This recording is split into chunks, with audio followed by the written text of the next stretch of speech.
Hello friends, मैं रानी कुमारी आप सभी का स्वागत करती हूं। हम लोग पढ़ रहे हैं Indian polity book M Laxmikanth की। आप चाहे यूपीएससी की तैयारी कर रहे हैं, स्टेट पीसीएस की तैयारी कर रहे हैं, किसी भी एग्जाम की तैयारी कर रहे हैं, अगर आपको पॉलिटी समझनी है तो आपको इस बुक को पढ़ना बहुत ही ज़्यादा ज़रूरी है। चलिए हम लोग आज इसका चैप्टर 2 स्टार्ट किए हैं। आज हम लोग चैप्टर 2 पढ़ने वाले हैं। चलिए हम लोग स्टार्ट करते हैं। Making of the constitution. Demand for a constituent assembly. It was in 1934 that the idea of a constituent assembly for India was put forward for the first time by M.N. Roy. 1934 में पहली बार constituent assembly का idea सामने आया। M.N. Roy communist party के एक बड़े powerful नेता थे।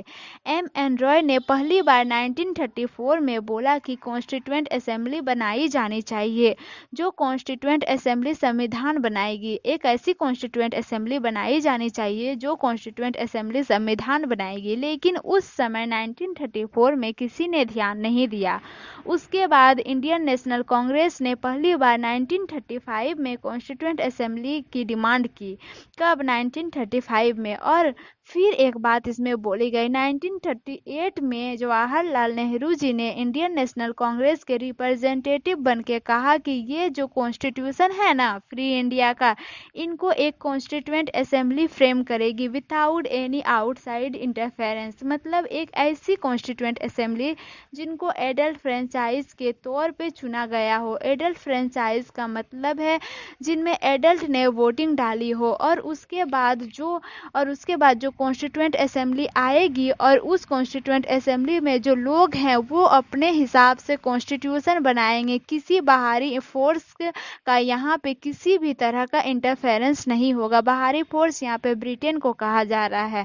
फाइनली इस डिमांड को माना ब्रिटिश गवर्नमेंट ने अगस्त ऑफर 1940 में।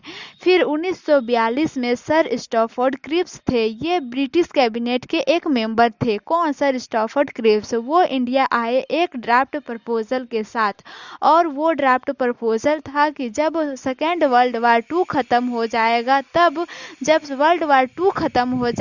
तब हम कॉन्स्टिट्यूएंट असेंबली बनाने में आपको पूरा सपोर्ट करेंगे। इस प्रपोजल ने मुस्लिम लीग की जो डिमांड थी ना कि इंडिया को 2 भागों में बांटो, इसको भी रिजेक्ट कर दिया गया।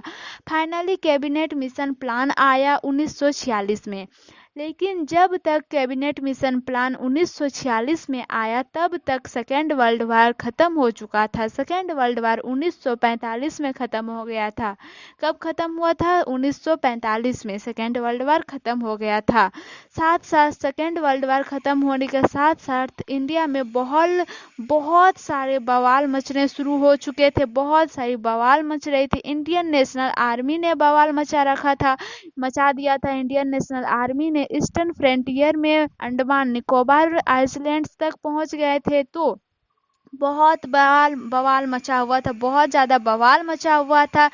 तब अब सही में ब्रिटेन चाह रही थी कि अब कॉन्स्टिट्यूएंट असेंबली बना के थोड़ी बहुत नियम कानून बनाने दो इनको, और क्योंकि यहाँ पे हालत बहुत ज़्यादा बिगड़ रही थी। तो फिर कैबिनेट मिशन भेजा गया इंडिया में, और इस कैबिनेट मिशन में 3 लोग थे। ये कैबिनेट मिशन इंडिया पहुंचा 24 मार्च 1946 को। इस कैबिनेट मिशन को यह पता था कि मुस्लिम लीग की जो कुछ डिमांड है उस डिमांड को अगर हम नहीं मानेंगे तो मुस्लिम लीग की डिमांड को नहीं मानेंगे तो जैसे क्रिप्स मिशन प्लान फेल हो गया था उस तरह कैबिनेट मिशन भी फेल हो सकता है। तो उन्होंने एक लूज सेंटर बनाए, उसमें 2 ग्रुप्स बनाए। एक ग्रुप्स में राज कर रही थी इंडियन नेशनल कांग्रेस और एक ग्रुप में राज कर रही थी मुस्लिम लीग। और ये पार्टीशन नहीं हुई थी, बस कुछ समय के लिए 2 ग्रुप बनाए गए थे, कुछ समय के लिए बनाए गए थे, पार्टीशन नहीं हुई थी, ताकि वो इंडियन नेशनल कांग्रेस को और मुस्लिम लीग को कन्विंस कर सके, मना सके उसको। और इस कैबिनेट मिशन के अंदर हम लोग सरकार बनाने की कोशिश करते हैं, ये हो सके कॉन्स्टिट्यूएंट असेंबली बनाने की कोशिश कर सकते हैं, ये हो सके तो हमारी कॉन्स्टिट्यूएंट असेंबली फाइनली वो कन्वेंस कॉन्वेंस कर ही लिए, कॉन्वेंस करने में वो सक्सेसफुल रहे और फाइनली हमारी कॉन्स्टिट्यूएंट असेंबली बनेगी। नवंबर 1946 में बनी थी हमारी कॉन्स्टिट्यूएंट असेंबली, फाइनली बन गई थी नवंबर 1946 में कैबिनेट मिशन प्रोविजन के अंदर। Thank you so much. आज के लिए इतना ही, फिर हम लोग मिलते हैं नेक्स्ट वीडियो में। आपको वीडियो कैसी लगी आप हमें कमेंट करके ज़रूर बताएं। अगर आपने अभी तक मेरे चैनल को सब्सक्राइब नहीं किया है तो सब्सक्राइब ज़रूर कर ले। Thank you so